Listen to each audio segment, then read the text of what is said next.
C'est une patiente donc de 61 ans avec pas mal d'antécédents, mais surtout un antécédent de sclérodermie, que vous verrez aura une importance dans sa prise en charge. Donc une patiente qui s'est présentée chez nos collègues d'oncologie digestive pour un tableau d'occlusion digestive haute qui fera découvrir un diagnostic d'adénocarcinome pancréatique infiltrant confirmé sur le plan histologique.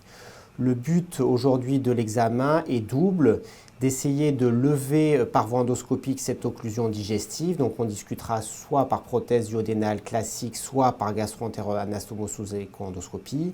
Et en plus, en raison d'une dilatation majeure des voies biliaires et d'un ictère, de discuter quel type de drainage biliaire on peut lui proposer, probablement par voie extra-anatomique, étant donné la présence d'une sténose biliaire complète non franchissable à l'aide d'un duodénoscope. Donc les objectifs de ce cas, discuter le traitement endoscopique d'une sténose digestive haute et d'un drainage biliaire a priori extra-anatomique. Bonjour à tous, donc on va avec toute l'équipe, Delphine comme aide, Inès Abouali comme médecin qui vous expliquera plein de choses et qui essaiera de nous poser des questions. Toute l'équipe d'anesthésie, on va essayer de prendre en charge cette patiente qui nous est confiée par les collègues oncologues pour malheureusement un adénocarcinome duodénal prouvé sur le plan histologique, révélé par une occlusion digestive. Donc il y a un double traitement à faire, essayer de faire un traitement endoscopique, on va voir, de cette occlusion digestive haute. Et si possible, si tout se passe bien, dans le même temps d'anesthésie, faire un drainage biliaire. On verra forcément, probablement extra-anatomique en raison de la sténose duodénale. Donc là, on commence avec un gastroscope thérapeutique pour faire le point de cette sténose duodénale qu'on avait déjà vu puisqu'on avait fait la preuve histologique au cours d'une écho-endoscopie avec biopsie. Elle a été présentée en RCP. Malheureusement, il n'y a pas de projet de possibilité de chirurgie de dérivation ou de traitement spécifique en enlevant la tumeur, parce qu'elle a déjà une carcinose localisée. Donc on est avec un gastroscope Olympus thérapeutique. Pour commencer, la patiente, elle est bien entendu intubée sur le dos. On est avec un brancard radiotransparent. Et on voit, malgré le fait que la patiente avait une sonde, elle décrivait encore des nausées, vomissements. Donc l'équipe d'anesthésie n'est pas spécialiste, mais en tout cas une procédure d'anesthésie générale avec intubation dite séquence rapide. Et vous voyez que malgré la sonde nasogastrique toujours en place, il reste encore du liquide. Alors par chance, on ne voit pas pour le moment de solide. Donc c'est l'avantage du gastroscope thérapeutique qui permet de bien aspirer assez facilement. Et s'il y a des petits morceaux, on peut plus facilement les aspirer sans boucher le canal opérateur qu'un gastroscope classique. Donc on va se diriger vers la sténose. Donc là on est dans l'antre. Effectivement, probablement on ne passera pas du tout comme les fois précédentes. Donc dans un premier temps, effectivement, on va essayer de caractériser donc cette sténose sur le plan endoscopique. Vous voyez, devant ne passe pas.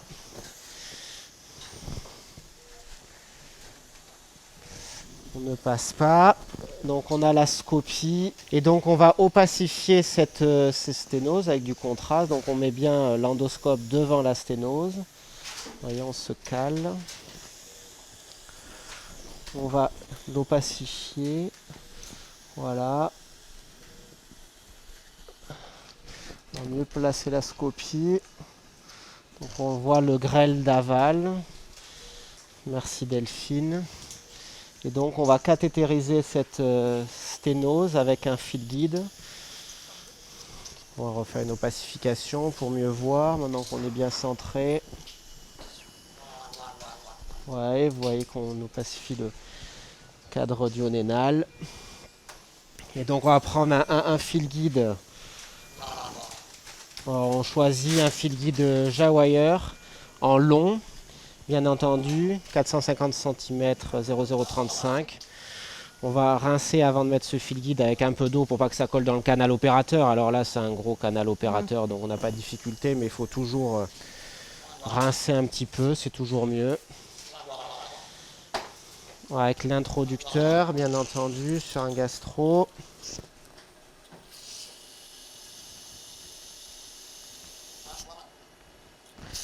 Voilà, une fois qu'on l'a passé, on enlève l'introducteur. Puis je prendrai une petite sonde à ballonnet d'extraction qui est plus facile.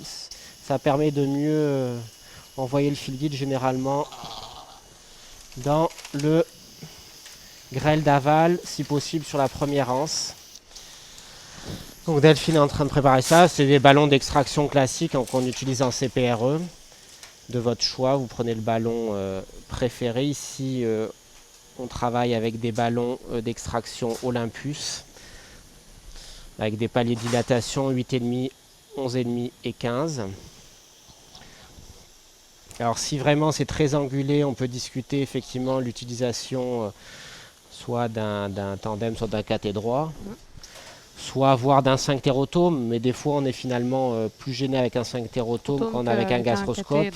À ce moment-là, il faut prendre un duodénoscope pour bien diriger ce sphinctérotome.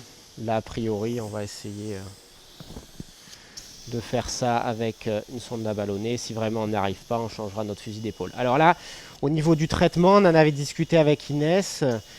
Savoir, il y a deux options maintenant possibles en 2023. Donc c'est mettre une prothèse classique duodénale, un traitement qu'on connaît bien.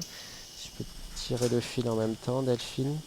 Soit c'était discuté chez elle de réaliser une gastro-entérioanastomose sous écho-endoscopie. Donc alors il n'y a pas d'étude randomisée, il y a une étude qui est bien faite récente comparative des deux techniques. L'étude randomisée, on espère qu'on puisse la proposer un jour en France. Il doit y avoir une étude aussi italienne qui doit débuter. Donc on essaie de passer. A priori, on est dans un endroit qui nous plaît. Alors le fil fait une boucle, on verra ça après.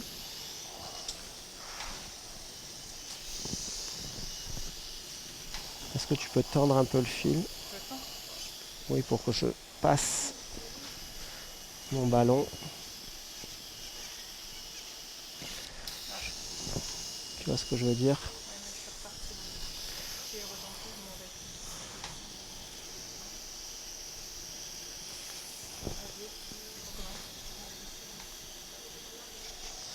Je pense qu'on est au bon endroit, ouais. Ouais, mais bon. Alors, attends. Voilà. Non, je pense qu'on est bon. Alors, on est juste en difficulté sur l'angulation. On a perdu. On n'est pas... On recommence. Allez, on y était. Vas-y, repousse.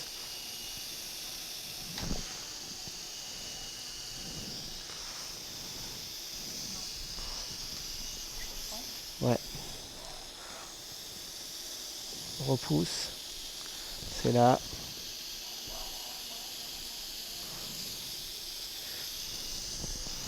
Tu y es là? Non, reprends, on n'est pas passé.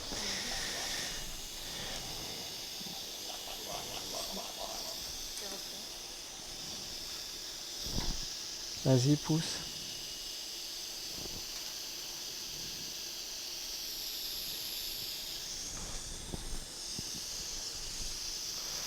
Delphine, on n'est pas coordonnés là.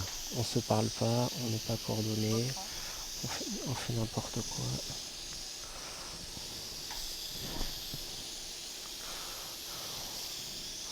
Donc t'attends que je te dise de pousser pour pousser. Donc là, on est toujours en difficulté sur l'angulation, la sténose très serrée.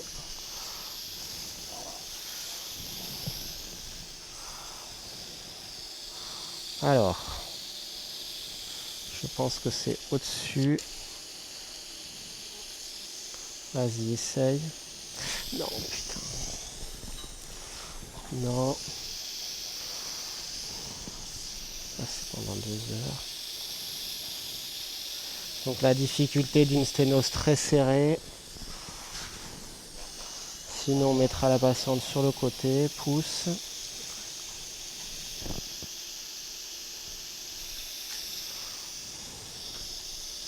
Non.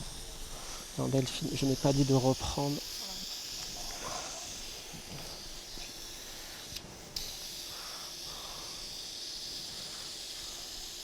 Voilà, on est en train de faire des trous. Elle est où la sténose? Elle est au-dessus. Redonne-moi un... On va réopacifier un coup pour essayer de nous aider. Donc là, c'est la première étape. Alors, que ça soit la prothèse duodénale ou la gastro-entérone-anastomose, cette première étape est indispensable pour la prothèse duodénale de mettre le fil guide au-delà de la sténose, bien entendu.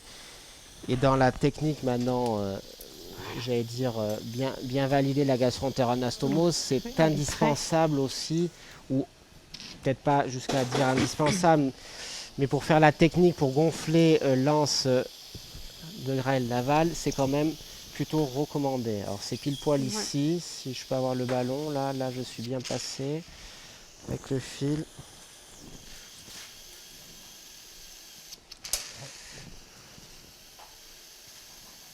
Donc a priori là on est mieux que tout à l'heure. Delphine, je peux envoyer. Voilà.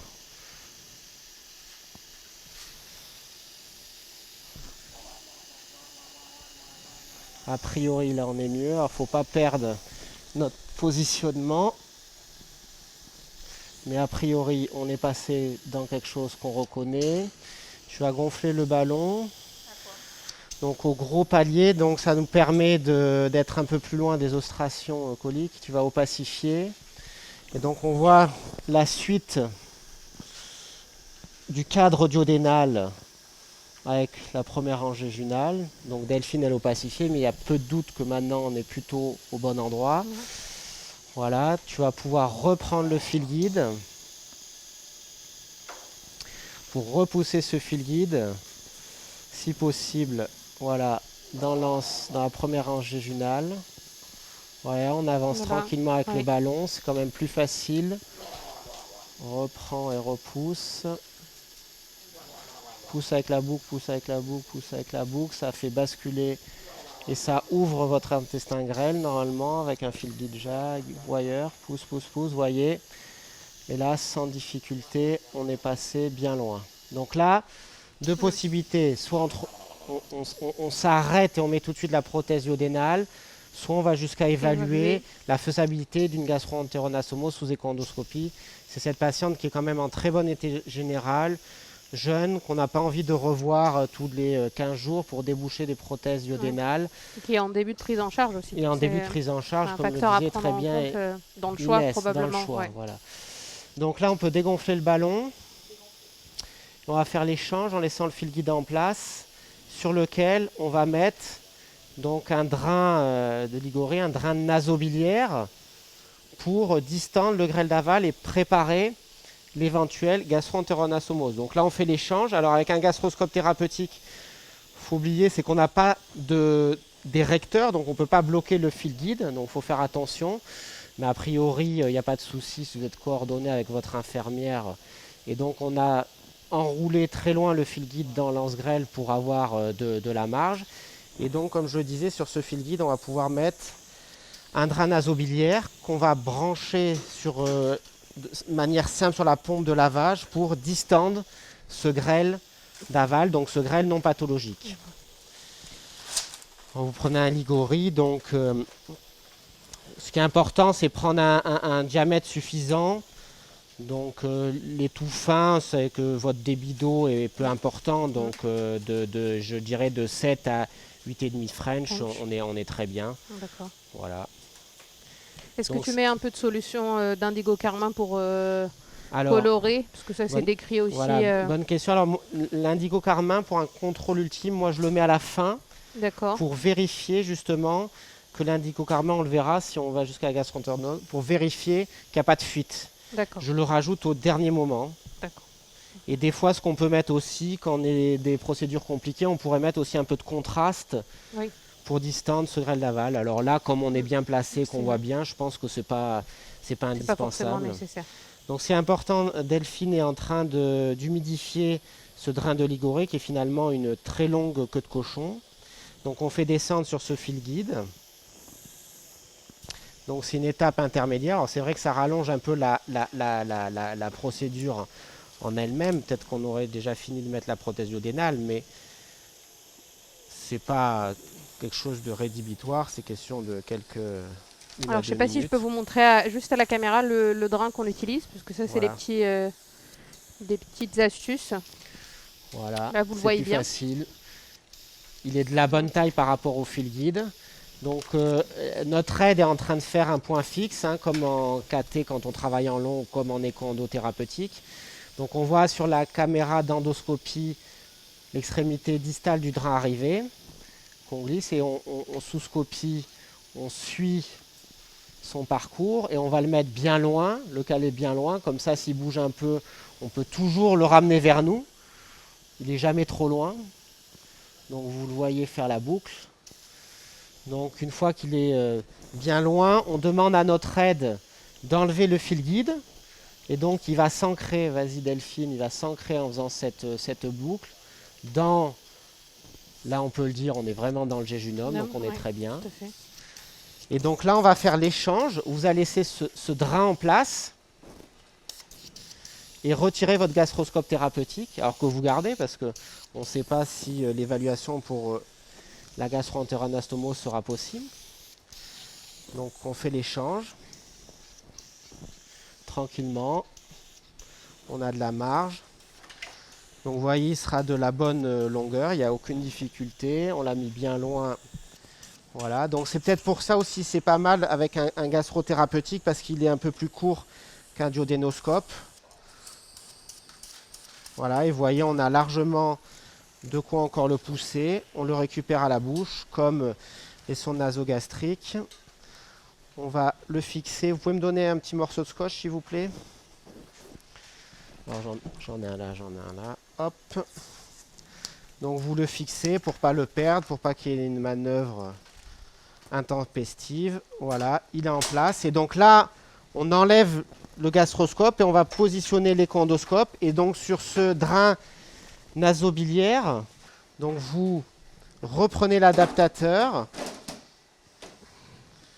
vous le fixez, donc vous ne le faites pas trop sortir, je ne sais pas si on voit, on va enlever ça pour mieux voir. Et donc vous le refixez sur votre pompe de lavage. Et comme ça, sans souci, vous allez gonfler votre grêle, votre première anse jéjunale. Donc ça, c'est la pompe effectivement qui est reliée, pompe de lavage, donc qui est reliée à votre drain de Liguori et qui va distendre le grêle d'aval. Donc c'est simplement de l'eau, il n'y a pas besoin, on avait dit pas de contraste, on discutait avec Inès, contraste, pas contraste. Là, on est parti sans contraste et c'est à la fin de la procédure qu'on remettra du bleu. Donc là, on repart avec notre écho-endoscope linéaire pour aller se placer par voie transgastrique, essayer de trouver le grêle d'aval distendu. On va doucement, sous contrôle de la vue. Voilà, on est dans la cavité gastrique. Alors, on pourra voir sans faire tomber le drain qu'on vient de mettre, Liguori, on peut voir effectivement peut-être l'infiltration duodénale. Infiltration duodénale qui est visible, ce qu'on avait biopsié la dernière fois et qui avait confirmé le diagnostic d'adénocarcinome bien différencié d'origine pancréatique. Malheureusement, les sténoses duodénales réfractaires ou très serrées, ça devient maintenant, en tout cas dans notre expérience à Cochin, la première cause, quoi. C'est maintenant finalement le diagnostic de sténose peptique est un diagnostic d'élimination. Voilà, l'épidémiologie a totalement changé. Alors, on va essayer de trouver notre grêle dilatée sous écho-endoscopie. Alors, on peut s'aider en parallèle effectivement de la scopie pour voir où est notre écho-endoscope. Ouais, une 20. Donc on voit déjà du grêle dilaté et on voit d'ailleurs très bien le drain à l'intérieur. Le drain à l'intérieur. Donc là il y a peu de doute, on zoome l'image. Effectivement. Alors le but, il y a beaucoup de discussions, d'essais de standardisation. Où est-ce qu'on doit placer la gastro-entérioanastomose? Allant de traite, plus loin. J'allais dire que des fois on fait comme on peut. Et ce qui est important, je pense, c'est respecter effectivement une distance pas trop loin de votre cible et votre paroi gastrique. L'absence d'interposition vasculaire, bien entendu. Donc là, on est plutôt pas mal. Et un axe qui nous permet de déployer cette prothèse d'apposition, donc qui est une prothèse Axios. Alors dans les tailles, c'est plutôt quand vous pouvez mettre une grosse, plutôt une 10-20 qu'une 10-15, bien que ce ne soit pas sorti comme critère d'efficacité dans l'étude rétrospective, mais les patients semblaient avoir sur un élément moins j'allais dire, moins de nausées, moins de vomissements quand vous mettiez une grosse prothèse de 10-20 mm. Donc il va falloir pouvoir la sortir. Donc là, on est relativement, je trouve, bien placé, avec le drain en place, effectivement, en position assez neutre de notre échoendoscope pour ne pas avoir de difficulté de sortir de la prothèse Axios. Donc Delphine est allée chercher dans l'arsenal une prothèse Axios qu'elle peut nous montrer peut-être. La taille, voilà, dans l'ordre, donc de 10 x 20 mm. Et donc la technique, ça va être une technique dite haute Axios. Donc on ne met pas au préalable de fil guide à l'aide d'une aiguille d'échoendoscopie. On va ponctionner en méthode dite chaude directement avec la prothèse Axios. Alors ce qui est important, cette prothèse Axios, Delphine est en train de l'humidifier et à l'intérieur, la gaine à l'intérieur, à l'extérieur. Et on va pouvoir faire, je demande à l'équipe d'anesthésie si on peut faire une demi-ampoule de glucagon, s'il vous plaît, qui était prête, alors qui permet de diminuer la mobilité, la motricité de l'intestin grêle le temps de la procédure. Donc on est bien côté scopie, position droite. On est bien côté distension de l'intestin grêle. Donc je remets de l'eau et on voit flotter des petits éléments en échoendoscopie. Donc ça, c'est vos petits résidus dans le grêle. La prothèse Axios a été préparée, donc humidifiée à l'extérieur, humidifiée à l'intérieur. On enlève le bouchon. La patiente a une plaque. On est réglé sur le programme haute Axios, donc en coupe pure. Endocut I effet 6. Voilà, donc on se place bien. Donc elle est faite pour être placée devant vous avec les étapes 1, 2, 3, 4. Voilà, donc l'axe est bien. Notre aide, Delphine, a pris le courant effectivement pour relier, donc ça se branche derrière. Donc là, on est plutôt très bien. On fait sortir comme une aiguille de ponction notre extrémité qu'on voit sur l'écran d'échoendoscopie. On se place si possible dans l'axe du grêle, au milieu. On va pouvoir brancher. Et l'aide se tient prête à débrancher dès qu'on va passer. Le glucagon est passé. Et on y va. Débranche. Donc j'ai appuyé sur la pédale jaune et avancé après. Je pousse complètement prothèse Axios. Donc tout sous échoendoscopie dans cette première partie. On largue le flap distal après avoir poussé complètement la gaine. On le largue lentement. Elle est grande pour qu'elle ait le temps de s'ouvrir. Donc vous voyez, elle est larguée très loin. Et on va la retracter, donc on va lentement. Étape 3, pour la ramener vers nous. Lentement, on a le temps. Tout va bien. Vous l'ovalisez un tout petit peu. Là, on est bien. Si vous avez un doute de son ouverture, là, on la voit plutôt bien, mais vous pouvez toujours faire un contrôle scopique. Alors, on ne la voit pas très bien sur l'axe, donc des fois, on n'est pas aidé, vous voyez. Là, on la voit très bien sur le plan endoscopique. Donc, on l'a tractée vers nous. Et là, la dernière étape, donc l'étape numéro 4, finalement, elle se fait plutôt en endoscopie. On va la larguer. Donc, vous voyez, on va lentement. On la largue dans notre canal opérateur. Donc là, elle est larguée. Et on va repousser. Elle est larguée dans le canal opérateur. On va la repousser du canal opérateur. Vous la voyez en vision endoscopique. Et on repousse pour qu'elle s'ouvre, le flap proximal dans l'estomac. Alors, déjà, premier élément, vous voyez, il y a plein de liquide qui coule. C'est le liquide qu'on avait descendu. Donc avec là, on un est peu de plutôt produit rassuré. de contraste. Ouais. Avec le contraste, comme le dit Inès. On la voit sur la radio, elle est ouverte. On a toujours, si on avait fait une bêtise, le porteur sur lequel on peut faire, en procédure de sauvetage, qu'on n'espère pas, pousser un fil guide et remettre une prothèse dans la prothèse. Mais là, a priori, on est plutôt satisfait. On vérifie en contrôle, effectivement, scopique, qu'on n'a pas de souci. Je pense qu'on est bon. Et là, donc, premier élément, donc on continue à aspirer. On peut voir des fois qu'on est bien placé à travers la prothèse axiose. Une fois qu'on a aspiré tout le produit de contraste, le grêle distal, alors pour le moment c'est un peu difficile. Je ne vois pas plus que vous, donc on aspire, on aspire, on aspire. Je vais pouvoir prendre du bleu. Et je demande à Delphine, mon aide, dans la bonbonne qui nous servait, ah voilà, là on voit le grêle. Vous voyez, on voit le grêle, donc on est rassuré. Il n'y a pas de trou, on ne voit pas de péritoine. C'est bien la paroi grêle à travers cette prothèse axios. Et donc, dans le drain nasobiliaire, va couler non pas cette fois-ci de l'eau, mais de l'eau teintée d'indigo carmin. Donc, j'envoie la pompe. Et normalement, le bleu doit sortir de notre côté en circuit fermé. Si le bleu vient, ça veut dire qu'on n'a pas a priori pas de fuite. Sinon, voilà. Vous voyez, ça vient tout de suite. Sinon, ça partirait effectivement. Si on avait fait un trou, ça partirait dans le péritoine. Donc, premier contrôle visuel, on a vu le grêle à travers cette prothèse à position. On voit le bleu qui vient du drain nasobiliaire. Et troisième contrôle, avec une grosse seringue de contraste que Delphine est en train de préparer. En mets-en un peu plus, parce que sinon... Donc là, vous voyez, j'ai aspiré tout le contraste qu'on avait mis au départ à l'opacification avec le gastroscope thérapeutique. Et donc là, on va voir si le contraste passe dans le grêle d'aval sans souci. Donc là, 3 contrôles. Un contrôle visuel à travers la prothèse axios, un contrôle avec le test au bleu, un contrôle sous scopie.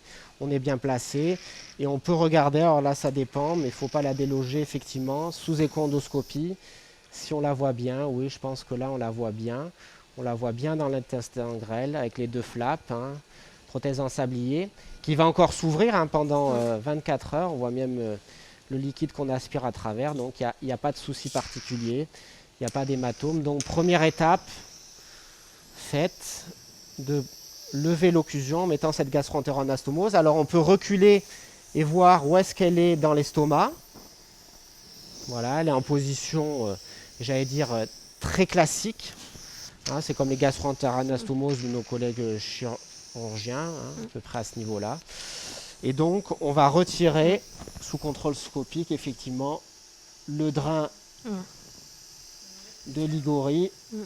On y va lentement pour ne pas arracher la prothèse. Voilà, qu'on vient de poser. Voilà, ça c'est bon. Et donc la première étape est faite.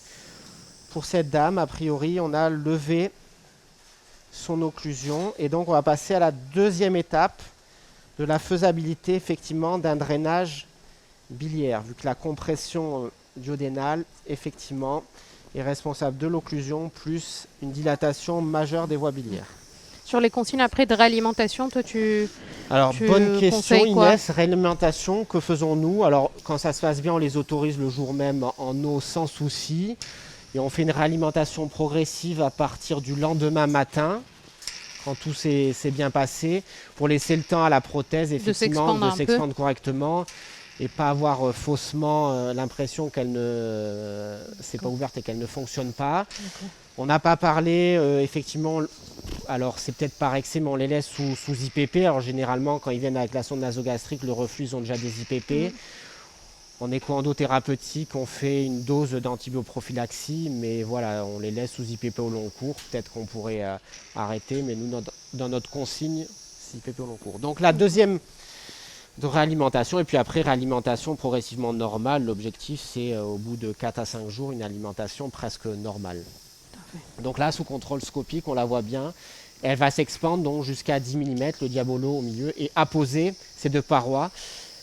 Dans le contexte de prise en charge initiale palliative potentiellement, on les laisse, on ne les enlève pas et on ne va pas les réviser. Et on croise les doigts, on n'a pas été rappelé pour des prothèses sur gastro-entérone obstruées, contrairement à ce qu'on connaît pour d'autres indications. Les nécrosectomies, on va bien entendu les enlever, les changer, ou des fois les prothèses mises à but biliaire qui vont s'obstruer, on les change, on les enlève, ou on met d'autres prothèses à l'intérieur. Donc deuxième étape, c'est voir où est-ce qu'on en est au niveau biliaire. Donc effectivement, vous voyez sans doute une grosse dilatation des voies biliaires intrahépatiques qui avait été vue sur le scanner et l'IRM. Donc JAG, 19, donc là, 19 il est bien placé. Alors se pose la question, drainage extra-anatomique obligatoire. On ne peut pas passer un duodénoscope vers la sténose duodénale. Je ne suis même pas arrivé à passer le gastroscope et vous avez vu que j'avais des difficultés même à cathétériser. Donc extra-anatomique, pour le drainage biliaire, on a deux options en écho-endoscopie. Soit le drainage cholédoco-bulbaire. Mais là, on a une sténose duodénale. On ne voit pas la voie biliaire, elle est très courte, elle est infiltrée. Et en plus, il y a une sténose duodénale, donc même les aliments risquent de s'impacter dedans. Et donc, on était plutôt parti, après une discussion avec nos collègues oncologues, si possible, sur un drainage loin de la sténose, loin de la tumeur, de type hépatico-gastrique. Ce d'autant qu'elle dilatait très bien sur l'imagerie. Là, je pense qu'en écho-endo, il n'y a pas de difficulté qu'elle dilate jusqu'en distalité. C'est bien. Alors, je vais mettre un coup de Doppler pour vous convaincre effectivement que ce sont bien des voies biliaires intrahépatiques, bien joufflues, bien dilatées. Voilà. C'est un processus chronique, c'est souvent le cas. Voilà, il ne faut pas endormir les patients sur les hépatico-gastriques quand ça ne dilate pas ou qu'ils n'ont pas une bilirubine suffisamment élevée, c'est dommage. Un coup d'échographie avant, ou si vous n'avez pas d'indication à faire un scanner dans la semaine avant. Donc là, vous voyez, elle est bien dilatée. On va pouvoir la mesurer. On dit qu'on commence à être bien quand les voies biliaires cibles sont dilatées, alors ça dépend. Mais à partir de 4-5 mm, on commence à être bien. Là, a priori, 6, 8, 7 mm, on est bien. Alors l'important, c'est de ne pas être trop haut, de ne pas mettre notre écho-endoscope trop proche dans l'œsophage. Voilà, alors là, on est plutôt bien, on vise plutôt le segment de 3. Et essayer de viser une voie biliaire qui va nous permettre à ce que le fil guide va aller en antérograde vers la voie biliaire principale. Donc là, on va ponctionner, première étape, avec une aiguille thérapeutique. Voilà. Donc une aiguille thérapeutique, ça veut dire quoi? Ça veut dire une aiguille 19 gauge. Et là, on utilisera, Delphine, si vous nous la montrez, une aiguille thérapeutique de 19 gauge Olympus, qui s'appelle Easy Shot. EZ Shot. Alors, il y a différentes aiguilles. L'aiguille Access de Cook, l'aiguille de Boston, c'est celle qu'on utilise, qu'on connaît bien. Alors, pourquoi l'aiguille Olympus? Je trouve, avec sa gaine, vous voyez, qui est tressée un peu comme les aiguilles qu'on utilise Carlock pour les duodénoscopes, c'est qu'elle permet de ne pas rigidifier notre écho-endoscope et qu'on va gagner généralement les 1 ou 2 mm qui nous manquent. Donc, on va pouvoir prendre le JAG droit, le même. Donc, on met cette aiguille d'écho-endo et on va voir si, après avoir mis cette aiguille d'écho-endo dans notre écho-endoscope, on est toujours aussi bien placé. Donc a priori, on est plutôt bien placé. Ça c'est contraste. Oh, j'ai changé les...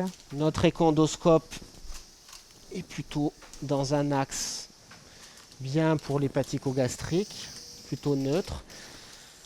Je suis avec mon écho-endoscope à 60 cm des arcades dentaires. Donc chez une femme, c'est très bien. Et vous voyez, là où je vais vouloir ponctionner, la voie biliaire intrahépatique, si on suit cette voie biliaire, on est vraiment dans le bon axe pour qu'elle descende, si possible, en antérograde, donc vers la sténose de la voie biliaire principale. Donc là, on attend d'être en place. Donc on prépare les instruments. On aura besoin d'un fil guide porteur, donc on va utiliser le même fil guide Jacques Wire qu'on a utilisé. On va devoir opacifier, réaliser le cholangiogramme, faire le trajet entre l'estomac et le foie, donc avec un cystostome, on utilisera l'endoflex de C. French. Et la prothèse, on prendra a priori une prothèse dédiée, donc une partie métallique totalement couverte du côté gastrique, et une partie non couverte. On prendra, je pense, une 6 lâche de bord. Ok. 60 x 10 mm. Ouais. Donc là, comme une aiguille de ponction, on sort la gaine que vous voyez apparaître sur l'image d'écho-endoscopie. Voilà, on se place bien, toujours en aspiration. La patiente, là, elle dort très bien. On enlève un petit peu le stylet. On règle notre garde.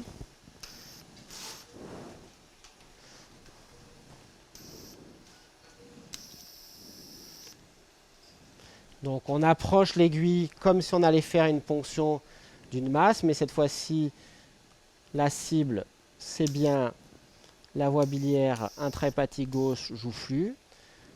Donc là, on est bien. Vous voyez, je bouge un peu l'aiguille de ponction. On a réglé la garde pour pas qu'elle soit plus de 3 cm. Et on y va d'un coup sec. Voilà, on est rentré dans la voie biliaire d'un coup sec. On se positionne, on refait un petit coup de scopie pour voir on n'a pas bougé, on est bien. On demande à notre aide d'enlever le stylet en tenant bien fermement votre aiguille pour plus qu'elle bouge. Avec l'aiguille d'aspiration, on va vérifier, ça nous permet de faire un prélèvement de bile. Alors si de la bile vient, c'est un contrôle supplémentaire pour dire qu'on est bien positionné. On espère. Voilà, c'est bien dégueulasse, c'est vert. C'est bon, Delphine, merci. On pourra l'envoyer pour analyse bactériologique en fin de procédure. Là, bien entendu, on va réaliser un cholangiogramme. Donc, on va opacifier. Voilà. Pour voir notre arbre biliaire.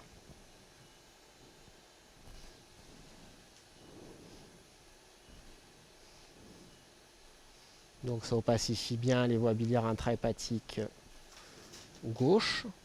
On en met une deuxième, comme c'est bien dilaté.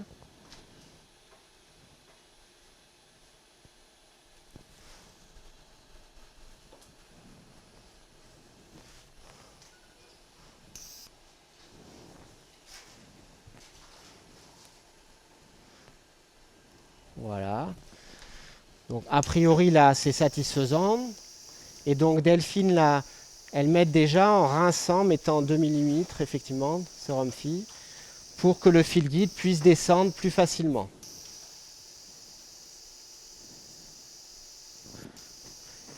Alors, pour ponctionner, c'est plus facile quand les voies biliaires intrahépatiques sont très dilatées. Mais c'est un petit inconvénient, c'est que plus c'est dilaté, finalement, c'est comme en radiologie, plus le fil guide peut aller un peu n'importe où. Voilà, alors, vous voyez, le fil guide, il a été poussé sans difficulté par Delphine. Il est monté. Alors, le mieux, quand c'est possible, c'est de le caler, quand c'est possible, vers la voie biliaire. Ouais. Et c'est pas toujours évident. En fonction vers la voie biliaire. De l'étendue de la sténose. Et jusqu'au duodénum. Mais là, je pense que ça sera ambitieux. D'ailleurs, on voit l'arrêt de stop. On voit l'arrêt net. Hein, c'est pour ça que, d'ailleurs, ça confirme comme en, j'allais dire, qu'on aurait été très mal, voire impossible en cholédocobulbaire, ce qu'on a vu par l'imagerie, que la sténose remontait, la carcinose le long du hile, et que c'était mission impossible, une très mauvaise idée de faire. Donc bon, là on a roulé le fil guide. Donc je pense qu'on est plutôt bien, et donc on va faire l'échange. Donc ça c'est les étapes difficiles, les étapes on peut avoir des erreurs. Donc on enlève l'aiguille, on enlève la gaine et on dit tranquillement à votre aide, on y va. Et en gardant toujours si possible la position de l'écho-endoscope. Donc là on a un érecteur, donc on cède, on bloque l'érecteur avec un fil 0035, il n'y a aucun souci.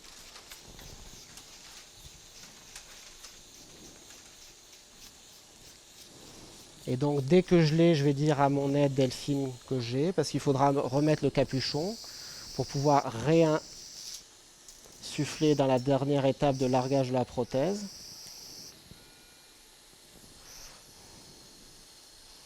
On l'a tous oublié une fois ou deux de remettre ce...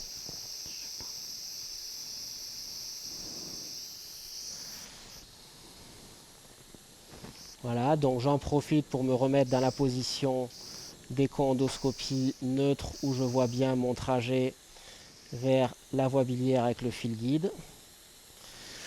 Et donc là, à partir de cette étape-là, si vous êtes bien, normalement on n'a pas de retour. On doit finir la procédure, vu que là, à partir de maintenant, on va faire le trajet de ponction avec notre cystosome de 6 French, un endoflex.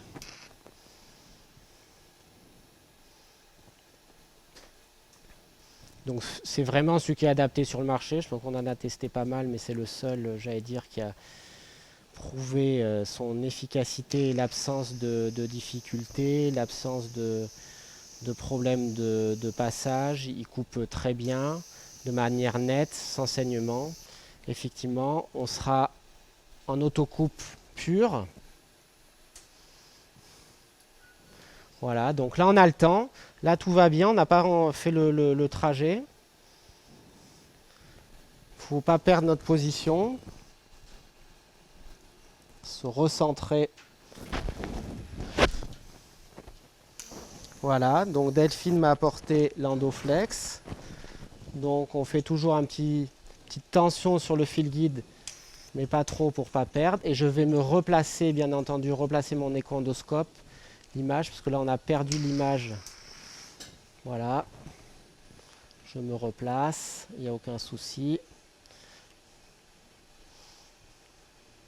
Donc je l'amène. A priori, là je sens que je bute sur l'érecteur. Je ouvre mon érecteur, je le fais sortir. Il sort sous contrôle scopique, vous le voyez. On le voit après sous contrôle écho-endoscopique. On voit bouger la paroi gastrique. Donc il faut aller, voilà, vous voyez, il appuie. Et là, on va pouvoir brancher. Et là, ce qui est important, c'est que votre aide fasse un point fixe. C'est le cas. Et en même temps, on y va, on avance, on coupe. On va lentement. Il faut donner le temps que ça coupe. D'aller vite, ça ne sert à rien. Donc là, a priori, on peut débrancher. On est passé. On vérifie que notre cystosome, notre endoflex, monte sans difficulté dans la voie biliaire. Vous voyez, monte sans difficulté. On peut à ce moment-là réopacifier pour faire un contrôle supplémentaire, qu'on n'ait pas fait de fistule vers un gros vaisseau. Voilà. Donc Delphine, elle envoie du contraste. Vous voyez, le contraste reste dans notre voie biliaire qu'on avait opacifié initialement. On est rassuré, on est bien.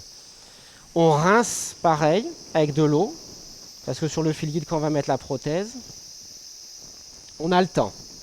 Et là, il faut que vous ayez déjà en salle votre prothèse prête de votre choix. Donc là, on avait dit qu'on mettrait une hépatico-gastrique dédiée. Donc là, on était en train de discuter la taille de la prothèse, donc soit une 60, soit une 80 mm de longueur et 10 mm de large. Là, on a la place, on va pouvoir mettre une 80 mm sans souci, comme ça on la laissera bien dépasser dans l'estomac.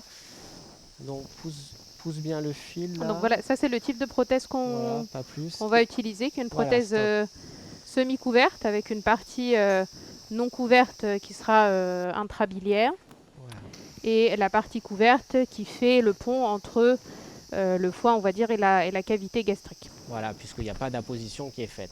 Donc là, au moment où avec Delphine, je commence à faire l'échange, la prothèse est déjà en salle, déjà ouverte ou en train d'être ouverte pour être humidifiée pour ne pas perdre de temps. Parce que là, du moment que j'enlève le cystostome, les voies biliaires sont en tension, très dilatées, et donc la bile va couler de votre voie biliaire intrahépatique gauche jusqu'autour du foie. Donc ils ont forcément de manière transitoire un tout petit collet péritoine. Donc moins cette étape dure longtemps, moins ils ont de bile entre votre foie gauche et votre estomac, moins généralement les patients ont mal.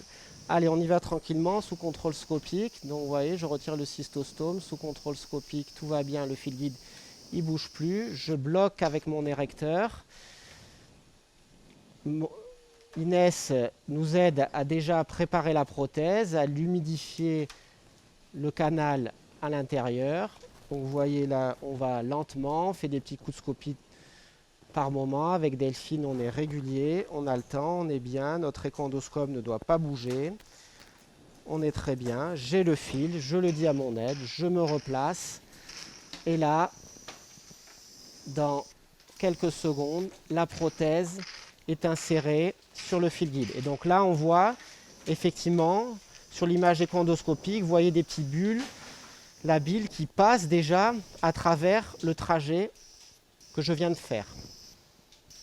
Donc contrairement à la procédure de cholédoque-bulbaire, par les prothèses d'apposition, vous allez couvrir immédiatement le trou que vous venez de faire, en mettant la prothèse système tout en un. Pour les hépatico-gastriques, il n'y a pas encore de système tout en un, avec la prothèse et le cystostome intégrés. Donc là, pareil, sous contrôle scopique, petite tension, mais pas trop. Il faut aller assez vite, mais pas trop vite, pour ne pas perdre toute votre position que vous venez d'avoir. Et donc là, pareil, je sens la prothèse venir, comme tout à l'heure, le cystostome sur l'érecteur. Sous contrôle scopique, je vérifie que j'ai l'extrémité qui sort de la prothèse. On la voit très bien. Et là, on va lentement, avec Delphine qui fait toujours son point fixe, et on insère la prothèse au plus loin dans la voie biliaire intrahépatique gauche que vous avez choisie. On la met bien loin. Voilà, là elle est bien mise. Et une fois que vous êtes bien, qu'elle est mise très loin, à ce moment-là, on se remet en vision endoscopique pour voir l'extrémité donc proximale de votre prothèse qui va être dans l'estomac. Et donc là, on n'a pas de souci puisqu'on a pris une 8 cm.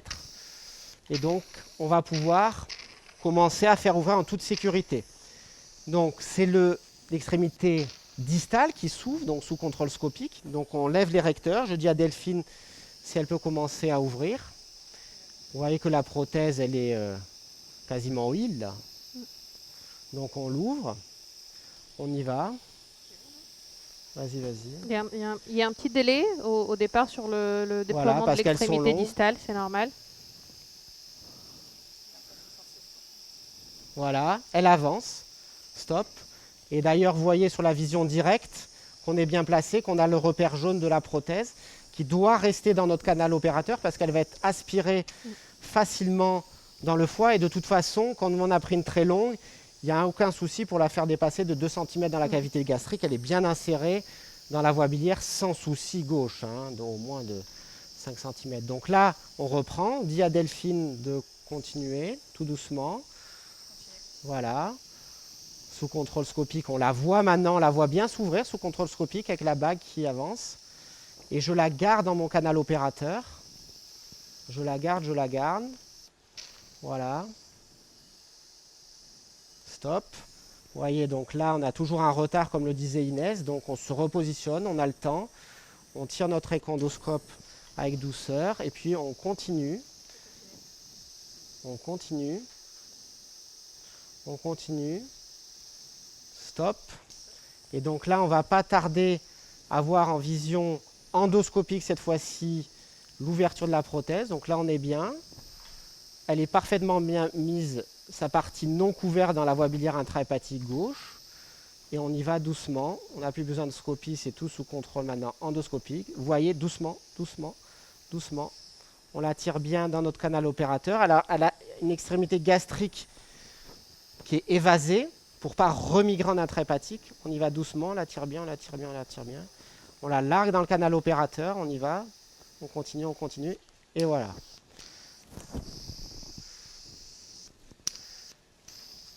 Donc vous voyez, elle s'est bien déployée. La collerette, voilà, aurait pu des fois aller plus évasée, plus ouverte. En tout cas, ce qu'on voit, c'est que ça coule à fort torrent. Là. Il n'y a pas de doute qu'il n'y a pas une goutte de sang, qu'on est bien, qu'elle est bien placée. Alors là, il faut garder toutes les procédures d'écho-endoscopie thérapeutique où vous avez un porteur. Il ne faut pas dire « c'est bon, j'ai posé la prothèse, tout de suite, j'enlève mon porteur ». Non, il faut le garder comme support, comme fil d'Ariane. On va faire l'échange. Donc voilà, on garde toujours le fil guide. Donc je retire mon porteur en gardant le fil guide en place. Pour une raison ou pour une autre, on a fait une bêtise. On va lentement, voilà. On doit remettre une prothèse dans une prothèse. Ben là, le fait que vous ayez toujours votre fil guide, vous pouvez faire ce que vous voulez, comme en cathé. Mettre une prothèse dans une prothèse. Rallonger votre prothèse, elle est trop courte. S'il y a une bêtise du côté gastrique, vous pouvez remettre une prothèse métallique totalement couverte. Donc on attend vraiment, effectivement, qu'on soit bien. Et donc là, vous voyez, on le voit bien, on s'est rapproché, que c'est la partie, comme disait Inès, totalement couverte. On pourra remontrer le design, partially couverte. Donc cette partie non couverte, cette partie totalement couverte, pour pas que, le temps que le trajet d'hépatico-gastrique se fasse, on ait un collet péritoine prolongé. Voilà, les quelques gouttes qu'il y a eu, c'est ce qui peut faire mal, mais là, a priori, c'est couvert, on est bien. Et donc là, c'est assez rassurant, puisqu'on voit sur le cholangiogramme, effectivement, voie biliaire intrahépatique droite et gauche, que la gauche, qui est prise par la prothèse, ça y est, le produit de contraste est totalement évacué. Donc elle est bien en place. Et normalement, si on se met devant, qu'on essaie d'insuffler plein d'air, on ne va pas tarder à avoir une aérobilie. On a un début d'aérobilie dans cette prothèse. Voilà, donc là, on peut dire qu'on est bien placé. Alors, des fois on discute, Inès, est-ce qu'il faut ancrer une prothèse dans la prothèse et tout? Bah, nous, on a l'habitude de ne pas le faire là en immédiat, pour ne pas désinsérer justement la prothèse, même si elle a une partie qui est non couverte, mais elle n'est pas encore fixe. Pour qu'elle se fixe sur sa partie non couverte, il lui faut quand même au moins 48 heures. Donc par habitude et précaution, quand la prothèse est bien mise avec, on a au moins 2 cm là dans la lumière gastrique, on ne met pas de prothèse plastique à l'intérieur. Ouais, voilà. Ah, c'est ce qu'on disait, là on a au moins 2 cm, elle est bien positionnée. Alors ce qui est important, c'est à nos collègues anesthésistes, ils savent, c'est qu'il ne faut pas au réveil qu'ils fassent des gros efforts de vomissement pour tout lâcher, mais ça ils ont l'habitude. Et effectivement, là, c'est une prothèse qu'on va essayer, normalement, qu'on ne doit plus toucher, plus palliative, donc elle est en place. Donc on peut enlever le fil guide. Voilà, on enlève le fil guide. Et on voit effectivement, finalement, nos 2 prothèses. Prothèse hépatico-gastrique. Alors assez bas située, hein, loin du cardia, des fois on est vraiment plus haut. Donc là je pense que, parce que quand on est très haut, les soucis avec l'œsophage, attention, si on passe par le médiastin, bah, ils font des collections. Ils ont beaucoup de reflux biliaire des fois. Donc là finalement on est plutôt content du positionnement. Alors, des fois on fait comme on peut. Hein. Alors donc là on a fini donc, la double procédure, donc levée de l'occlusion et drainage biliaire. Donc là, la patiente va être réveillée en SSPI. On ne remet pas de son nasogastrique vu que notre prothèse Axios, on a vérifié de la position, elle est fonctionnelle, la gastroentéroanastomose, et donc elle va être surveillée effectivement. On a dit réalimentation progressive demain matin, eau autorisée ce jour, et on va suivre le bilan hépatique, être sûr qu'il y a une amélioration des tests hépatiques. Je vous remercie.